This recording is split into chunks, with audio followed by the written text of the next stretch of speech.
Yes. Telangana బొగ్గు గని కార్మిక సంఘం నిజంగా అన్నా చెల్లెల మధ్య పెద్ద వివాదాన్ని, పెద్ద చిచ్చుని బయటపెట్టింది. ఎస్, వాళ్ళిద్దరి మధ్య అంతర్గత కలహాలు ఉన్నాయి అనేది మరొక వైపు బీఆర్ఎస్ పార్టీలో కవిత ఇమడలేరు అన్నది చాలా స్పష్టంగా అర్థమైపోతుంది. ఎందుకంటే టీబీజీకేఎస్ గౌరవ అధ్యక్షురాలుగా ఉన్నటువంటి దాదాపుగా 2015 ఆగస్టులో ఆవిడ అపాయింట్ అయ్యారు.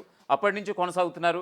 కాకపోతే ఎమ్మెల్సీ కవిత తన చిన్నకుమారుడు జరిగింది. సో ఈ క్రమంలో కేటీఆర్ తీసుకున్నటువంటి ఒక షాకింగ్ డిసిషన్ అయితే ఒకవైపు జాగృతి క్యాడర్కి, మరోవైపు కవిత వర్గానికి మొత్తం మింగుడుపడని విషయంగా చెప్పొచ్చు. మరోవైపు సాక్షాత్తు అన్నని టార్గెట్ చేస్తూ అమెరికా నుంచి నేరుగా ఒక లెటర్ కూడా సంధించినటువంటి విషయం ఇప్పుడు ఉన్నటువంటి తాజా సమాచారం. ఎందుకంటే తాను లేనటువంటి సమయంలో ఖచ్చితంగా టీబీజీకేఎస్ కార్యవర్గ సమావేశం ఏర్పాటు చేసి ఏదో ఉన్నంతలో తూతూ మంత్రంగా నడిపించి తన అంటే కేటీఆర్కి అత్యంత సన్నిహితుడిగా ఉన్నటువంటి కొప్పుల ఈశ్వర్కి టీబీజీకేఎస్ అధ్యక్షుడిగా ఇవ్వడం అనేది ఇప్పుడు కవిత చాలా ఫైర్ అవుతున్నటువంటి పరిస్థితి.